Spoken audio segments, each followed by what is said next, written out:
Aujourd'hui, nous allons parler de Bikuliman. C'est une licence qui est cultissime au Japon, mais alors pas du tout connue en Occident, puisque nous, on n'a jamais eu de produits dérivés importés de cette licence. Pourquoi ce succès? Au départ, cette licence, c'était une espèce de petit autocollant qui était vendu avec des chocolats et que les enfants pouvaient collectionner. D'ailleurs, le mot Bikuri en japonais veut dire surpris, donc surprise donc de savoir ce que l'on allait obtenir avec le chocolat. Donc ça, c'était au tout début des années 80. Puis en 1985 est sorti les stickers, donc que l'on pouvait trouver dans tous les magasins de confiserie. Il y en avait plein dans les quartiers au Japon. On pouvait acheter des petits sachets qui contenaient un certain nombre de stickers. C'est très coloré, d'ailleurs, en utilisant tous ces personnages-là. Le concept, c'est qu'il y a des anges et des démons. Il donne l'occasion d'avoir des monstres et des personnages gentils. Et ça a fait un carton dans les années 80, un tel succès que des stickers, ils ont créé des jeux vidéo. Si on regarde dans l'ordre, il y a eu d'abord les bonbons, après les stickers, et après est venu le manga, et l'animé, et puis les jeux vidéo, et c'est là où ça va nous intéresser, puisque l'on va parler aussi des jeux vidéo Bikuliman.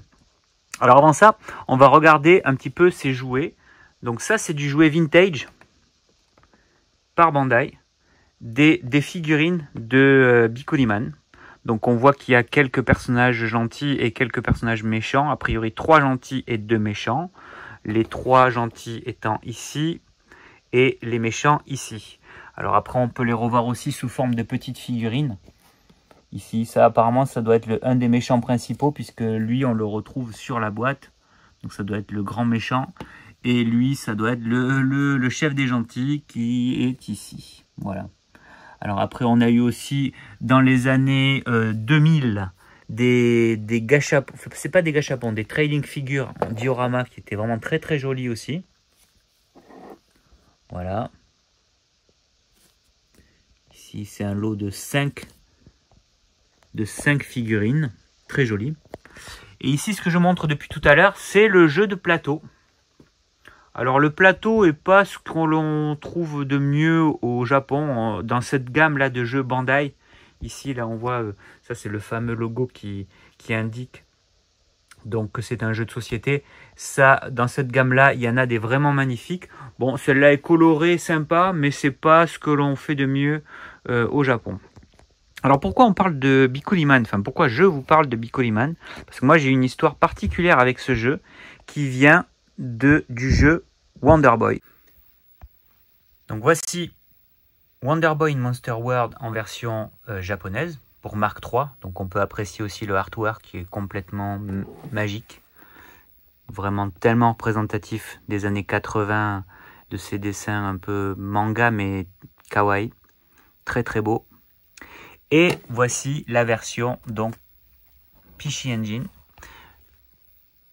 que j'ai joué à l'époque sur la PC Engine GT. Donc avec un tout petit écran, c'était vraiment une galère. Mais j'ai fini ce jeu d'ailleurs. C'était assez hallucinant pour moi d'arriver à le terminer. Parce que j'ai commencé donc à jouer chez un pote à la version Master System européenne. Donc je ne l'avais pas. Donc j'y allais jouer chez lui régulièrement et on jouait chacun notre tour.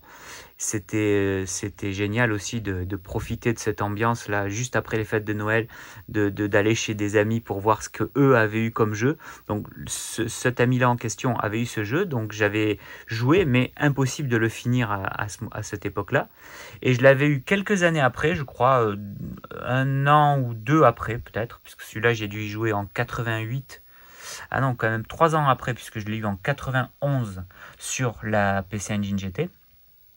Et donc, voyons voir un petit peu les différences du jeu. Donc, pour aller voir ça, on va changer de boutique. On va se rendre à Pixisoft, les jeux d'enfer. Et on va essayer un petit peu toutes ces merveilles. Alors, voici le Wonder Boy in Monsterland version Master System européenne. Alors on peut noter là qu'il n'y a pas de bande noire sur cet écran enfin sur cette image, il n'y a pas de bande noire et en plus elle est en 60 Hz, donc quelque chose que moi je n'avais pas bien sûr à l'époque. Alors pourquoi 60 Hz? Parce que la Master System a été transformée par Gemba Games, c'est pour ça que le voyant est rouge, ça veut dire qu'elle est donc en 60 Hz. Mais ça c'était pas le cas de la version d'origine qui était en 50 Hz, donc des jeux quand même très très lents. Et là ici on profite d'une image plein écran, ce qui n'est pas non plus possible sans ce type de moniteur. Parce que ce type de moniteur, ici, on peut faire les réglages de la géométrie de l'écran en temps réel. Là, je vous montre un peu ce que ça donne. Par exemple, voilà, là, on peut modifier ici de droite à gauche. Et ici, ça va changer. Ça, c'est la luminosité. Mais derrière l'écran, on a aussi tout un tas d'autres réglages qui permettent donc d'agrandir l'image pour qu'elle devienne plein écran. Et c'est absolument génial comme image. Mais moi, la version à laquelle j'ai le plus joué finalement, c'est celle-ci. La version PC Engine. Donc là, moi, j'y avais pas joué sur un écran un moniteur comme ça. Donc j'avais joué sur le tout petit écran de la PC Engine GT qui est ici. Mais bon, qui était le meilleur écran disponible à l'époque. Au début des années 90, la PC Engine GT, c'était la Rolls vraiment des consoles. C'était ce qu'il y avait de mieux en portable. Et vraiment, c'était magique. Alors, on va donc essayer ce Wonder Boy en version NEC qui s'appelle donc Bikuliman World à la place de Monster Boy in Monsterland. Un de mes amis avait eu et j'allais jouer chez lui, donc ce qui m'avait pas permis de pouvoir le finir à l'époque. Parce que c'est vrai que c'était un jeu quand même qui nécessitait de recommencer de nombreuses fois avant d'arriver à trouver les bonnes routines et trouver les bons items. Et c'était très compliqué quand on était enfant à cette époque-là. Donc voilà, très très bon jeu, même un jeu mythique qui alternait des phases de plateforme avec quand même aussi des routines de RPG. On pouvait upgrader les armes, donc bottes, boucliers, épées. C'était vraiment vraiment excellent comme concept et novateur. D'ailleurs, c'était le premier jeu du genre que j'ai essayé. Après coup, j'ai fait Phantasy Star qui là était un pur jeu de rôle, mais celui-ci c'était un hybride et d'ailleurs c'était très rare en arcade les jeux comme ça un petit peu hybrides. Il y avait Black Tiger aussi qui reprenait un petit peu ce concept où on avait des magasins où on pouvait upgrader. Mais là, il y avait vraiment un côté aventure très prononcé et c'était vraiment excellent. Donc ce jeu, il se trouve que des années plus tard, j'ai eu envie de le recommencer et j'ai vu dans des magazines que ce jeu était disponible sur PC Engine. Donc je me rends à la boutique Pixisoft et il me dit « Oui, nous l'avons et le voici ».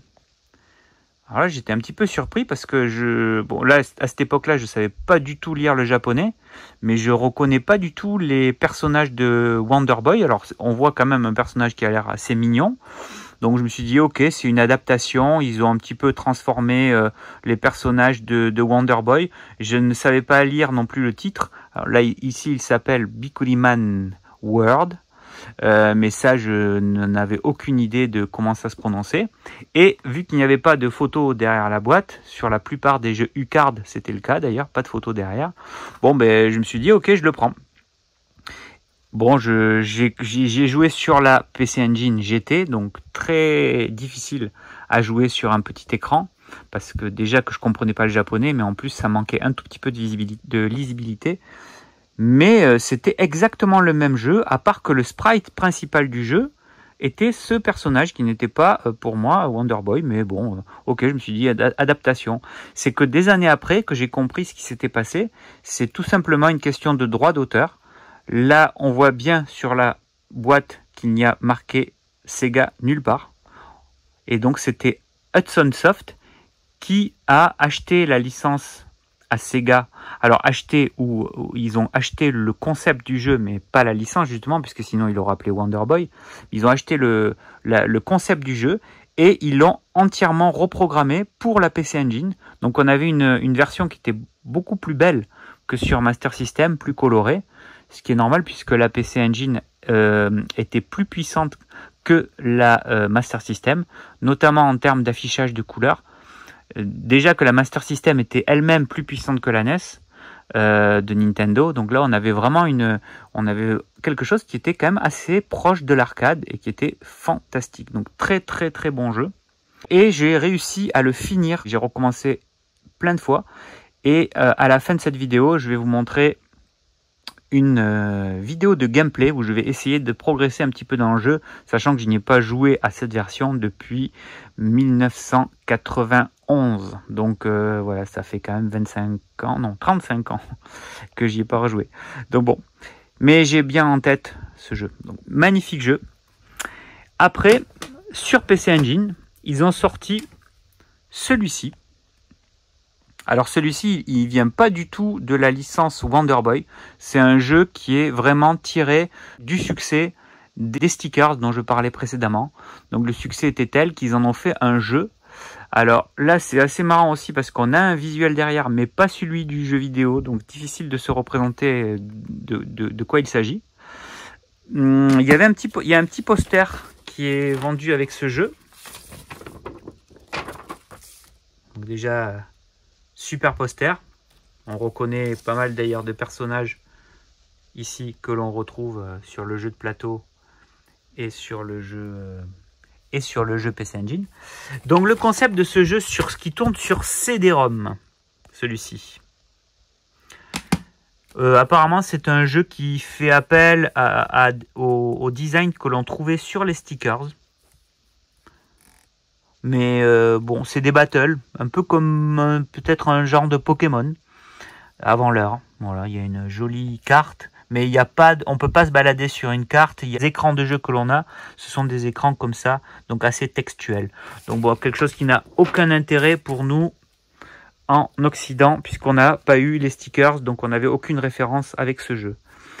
Au Japon, ils ont eu aussi cette version donc de Bikuliman World, qui n'a absolument rien à voir avec la conversion de Wonder Boy in Monsterland. Là, c'est vraiment un jeu, c'est un RPG très classique, dans lequel aussi on peut retrouver les différents monstres que l'on trouvait dans les cartes et les stickers. Ça, c'était stickers, il n'y avait pas de cartes. Il y avait des albums dans lesquels on pouvait coller ces stickers, qui étaient très très populaires au Japon. J'en ai vu beaucoup en occasion à Mandalake, justement. Donc un concept de jeu donc tout à fait classique de RPG. Quelques années après, donc au début des années 2000, comme c'est marqué sur la boîte, on a eu donc Bikuliman 2000 qui est sorti sur Neo Geo Pocket. Et c'est assez marrant de constater que c'est Sega qui avait converti ou produit ce jeu, ou même développé ce jeu. Alors là, on est sur des mini-games, un peu comme Mario Party. Il y a un mode Link, mais je ne sais pas si on pouvait y jouer à 4. Donc on pouvait peut-être y jouer qu'à 2. Et c'est pas marqué... Non. Ok, bon bref. Donc un petit jeu avec une boîte plutôt sympa. Puis de toute façon maintenant les jeux de nos jours, les jeux Neo Geo Pocket commencent à devenir rares. Donc c'est un bon jeu pour les collectionneurs. Et voici évidemment la magnifique boîte. Et en version japonaise, il s'appelle pas Wonder Boy in Monsterland. Il s'appelle exactement Super Wonder Boy. Donc Super Wonder Boy Monster World. Donc Super Wonder Boy Monster World. Ça, c'est le titre exact de la version japonaise. Parce qu'il faut savoir que avant cette version, il y avait eu une autre version. J'adore cette pochette d'ailleurs, elle est absolument magnifique. Alors celui-ci, il est en carte. Les possesseurs de Sega le savent bien. Il y a eu des jeux en support carte, un peu comme les jeux U-Card de la PC Engine. Il y a eu des cartouches aussi. Donc ça, c'était les jeux qui tournaient sur la première console de Sega. Enfin non, pas la première, pardon. La première, c'est la SG-1000. Mais donc ça, c'est la première génération de jeux vidéo. Donc ça tournait sur la deuxième génération, c'est-à-dire celle-ci. Et on le voit d'ailleurs marqué ici. Donc c'était compatible aussi avec les ordinateurs de Sega, ce type-là d'ordinateur. Et donc on pouvait utiliser, ça c'est vraiment les tout premiers jeux Sega pour console. Enfin la deuxième génération de jeux, parce que les tout premiers pour console, ils se présentent sous cette forme. Voilà, ça ce sont les vraiment tout premiers jeux Sega. Mais il n'y avait pas de Wonder Boy dans ce format-là. Donc le premier Wonder Boy, ben, c'est celui-ci, le Wonder Boy en skate.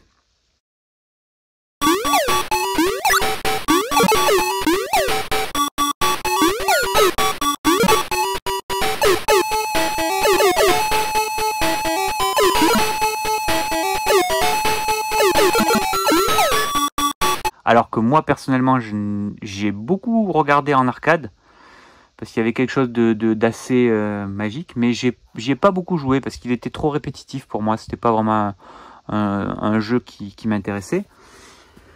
Donc je le remets à sa place. On peut aussi voir ici la version Mark III. Donc là, c'est la même version que je vous ai montré avec le skate, mais avec des graphismes un peu supérieurs qui se rapprochaient quand même de la version arcade.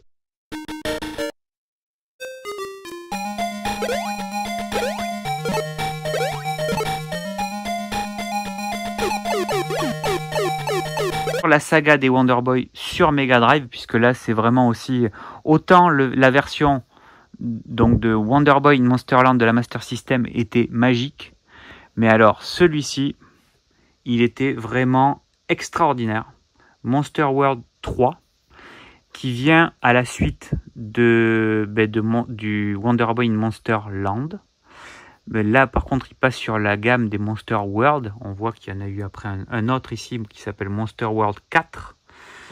Alors celui-ci, c'est le premier à sortir sur Mega Drive. C'est un espèce de shoot 'em up qui est assez beau graphiquement, enfin très coloré, mais qui est inintéressant, je trouve. Enfin, il est lassant, et puis bon, ça reste un shoot, donc quand même assez limité au niveau du gameplay. Par contre, celui-ci, c'est vraiment l'évolution du Wonder Boy in Monsterland, et il était graphiquement tellement beau, tellement réussi ce jeu.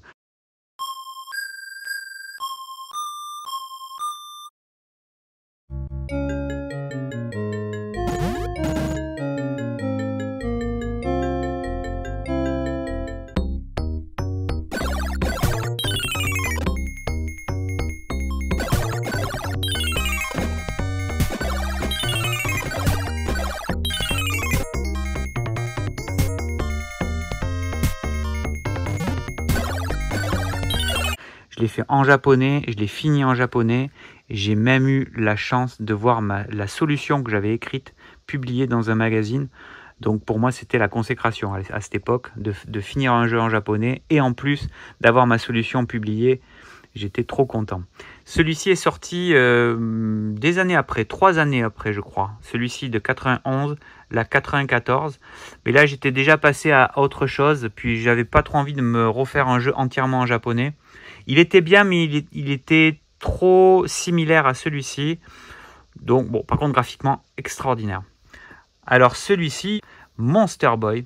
Bon, ça, c'est une version custom pour me faire plaisir, parce qu'il est bien sûr jamais sorti sur Mega Drive, puisque c'est un jeu qui date de 2018, je pense, ou 2020, un truc comme ça. Et qui est un épisode extraordinaire. Alors, il s'appelle pas Wonder Boy, mais c'est inspiré par Wonder Boy and the Dragon's Trap. Wonder Boy 3, puisque dans la chronologie européenne, on avait Wonder Boy le premier, qui était le jeu avec le skate. Wonder Boy 2, qui était Wonder Boy in Monsterland, que l'on trouve ici. Et donc celui-ci, qui était considéré comme le 3e épisode, qui était absolument parfait. Et c'est d'ailleurs grâce à ce jeu, j'en profite aussi pour le dire, que j'ai connu la boutique Pixisoft, qui est ici, dont j'ai refait la réplique. C'est ici, Pixisoft. Donc suite au conseil d'un de mes amis, je me dirige vers l'endroit où j'étais censé trouver un magasin qui vendait que des jeux vidéo. Il m'avait pas donné le nom de la boutique, il m'avait juste dit il y a une boutique dans laquelle tu trouveras tous les jeux vidéo que tu veux. Et moi je cherchais donc Wonder Boy le 3, la suite de Monsterland. Et là je tombe sur la boutique Pixisoft. Et donc j'étais comme ça dans la rue et je tombe nez à nez avec cette vitrine. Donc j'ai essayé de reconstituer quasiment à l'identique. Donc il y avait bien cette porte de verre ici comme ça, cette porte vitrée pardon, et cette vitrine. Et là, en m'approchant de la vitrine, je tombe direct sur Wonder Boy and the Dragon Trap, le jeu que je cherchais. Je pensais pas le trouver d'ailleurs, parce que moi je l'avais vu dans les magazines, mais je savais pas qu'il serait disponible. Et là, je tombe nez à nez avec cette vitrine. Donc pour moi, c'est un souvenir mythique. Et justement, c'est pour ça que je l'ai mis en avant dans cette vitrine. Alors il y avait aussi bien sûr un petit peu de jeux Nintendo, mais sans plus. Et c'est dans cette boutique que j'ai finalement découvert aussi les jeux NEC, alors que je connaissais pas du tout la NEC. J'en avais vaguement entendu parler dans les magazines, mais pas plus que ça. Et c'est aussi dans cette boutique que j'ai découvert la Neo Geo, mais ça c'était un tout petit peu après. Donc voilà la boutique Pixisoft.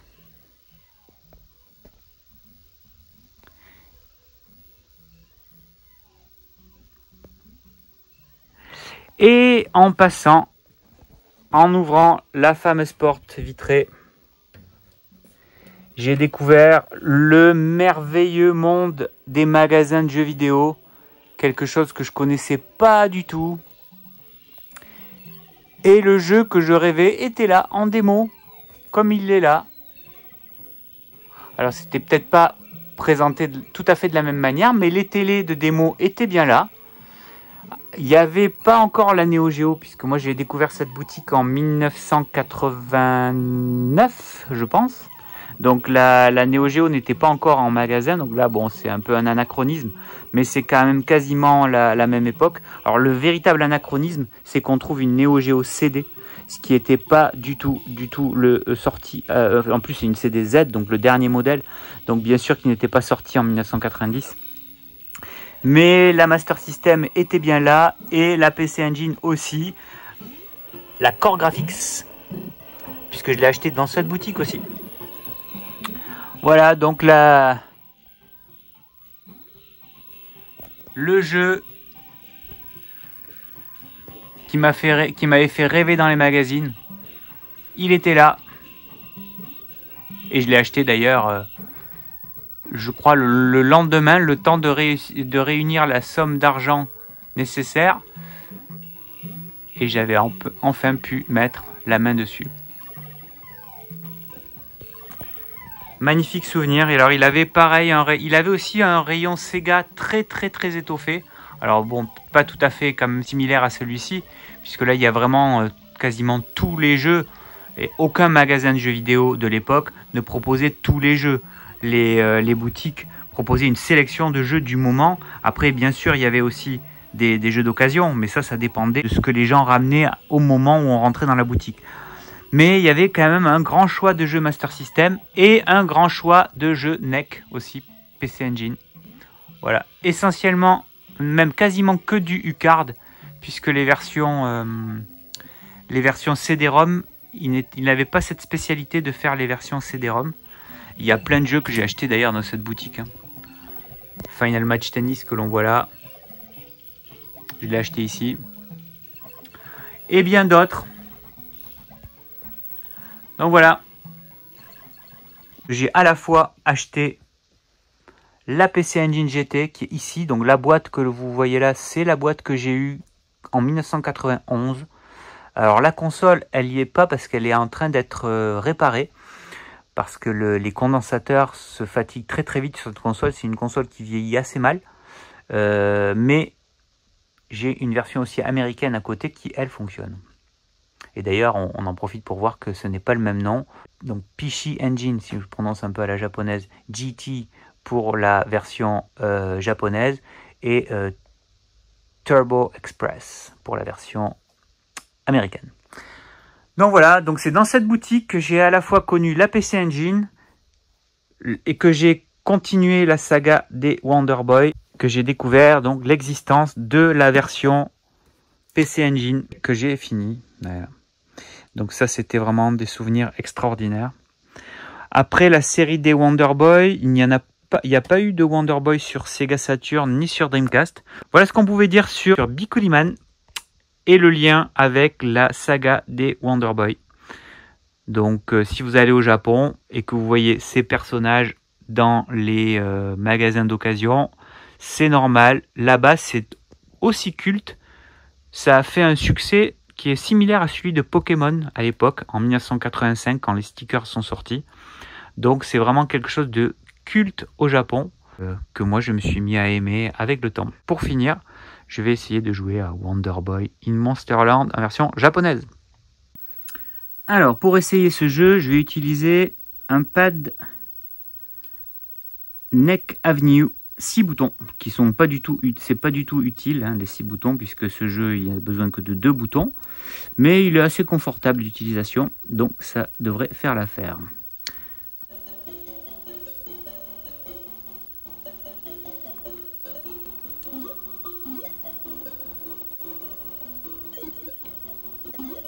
Donc là pareil, on a l'argent, on peut l'avoir de la même manière dans le jeu, dans la version Master System. Donc lui, il nous donne et une potion Revival. Les pièces, elles y sont aussi. De toute façon, tous les éléments. Après, certains sprites sont exactement les mêmes. Par exemple, les serpents là, ce sont exactement les mêmes que la version Master System. Donc là, j'ai pas.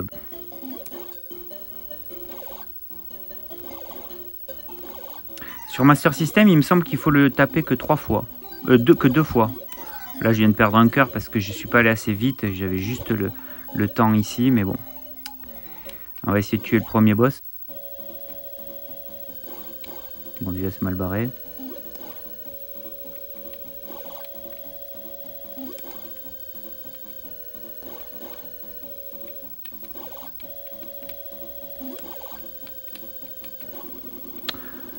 Bon, ça va.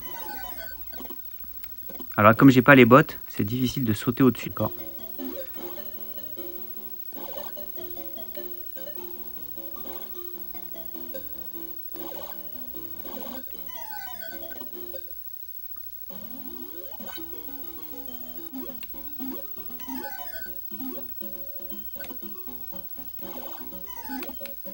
Au début, toutes les pièces sont très importantes. Parce que si on n'achète pas le bon équipement à ce jeu, ça devient très compliqué. Donc là, je vais pas acheter les bottes tout de suite. Je vais plutôt acheter un bouclier. C'est ça que j'ai. Là, il y a une bourse. Donc je vais prendre le bouclier, pour le moment, le moins cher. Ça fera l'affaire. Juste pour essayer de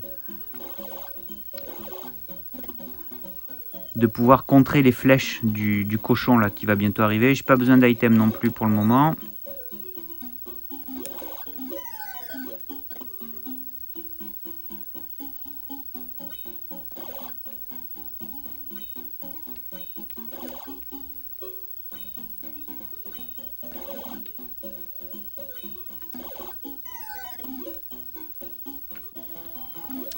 Alors là ici, il y a bientôt le premier passage secret de la quête des échanges d'items, qui est très très importante dans ce jeu. Ça permet d'avoir un super item à la fin. Alors la première porte cachée, elle se trouve, je crois ici. Voilà, là il m'indique qu'il y a une porte derrière ce mur. Et donc là il me donne le premier item qui vient d'apparaître, le parchemin. Il va falloir que j'aille donner ce parchemin à une autre personne. Mais d'abord, il faut que je tue ce boss. Bon, c'est très bien parti.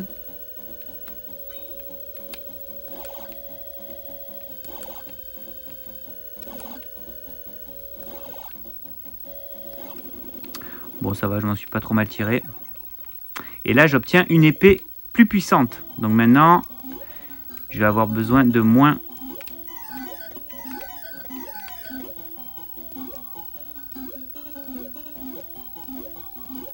de coups d'épée, tuer les ennemis.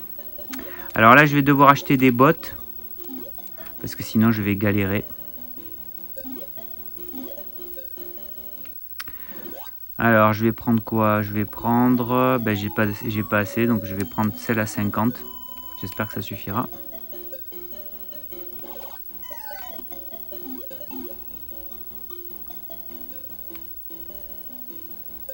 J'espère que ça suffira pour... Ah ouais, elle glisse en plus quand même. Enfin, la jouabilité de ces bottes ne permettent pas de faire des sauts très précis parce qu'elle glisse un petit peu.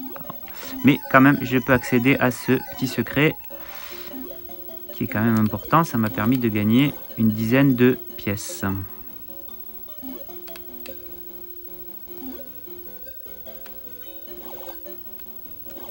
Et donc là, le cochon, il fallait 4 coups pour le tuer. Maintenant, il m'en faut plus que 2. Ah, il y a déjà un autre boss, j'avais oublié lui. Alors, c'est exactement la même routine que sur Master System et je galère de la même manière. Je vais me faire avoir, je suis sûr. Je le déteste, ce boss. J'ai jamais su comment il fallait faire pour le tuer bien. Oh là là. Bon. Alors j'ai plus du tout l'habitude, je connais plus les routines. Donc là il m'a fait j'ai utilisé ma potion, donc déjà je suis mal barré parce que ça veut dire qu'il faut que j'en rachète une. Moi je l'ai quand même eu, mais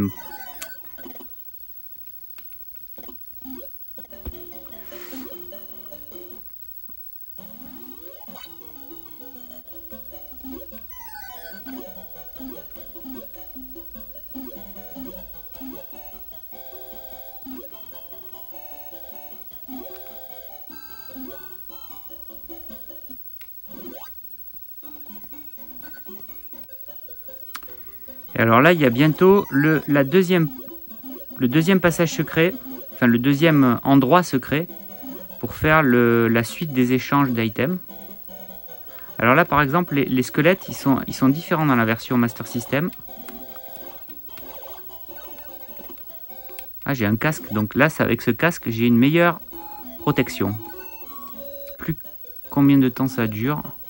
Parce que je crois pas que ce soit un item. Je pense que c'est un item...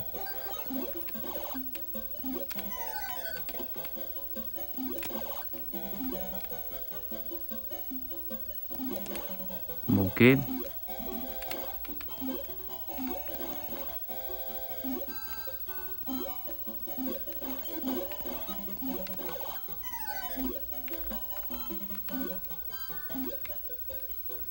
D'accord.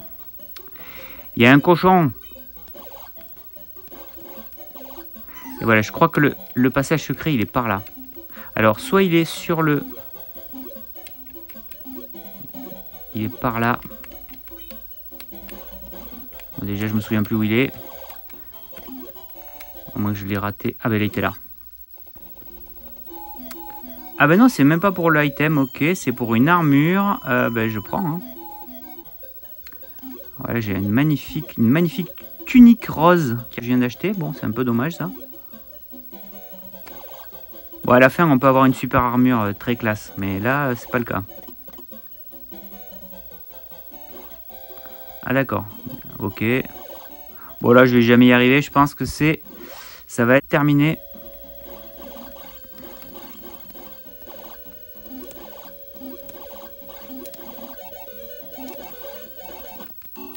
Voilà. Et bien ça fait bien plaisir de rejouer à Wonder Boy après toutes ces années sur la PC Engine. Il est vraiment génial.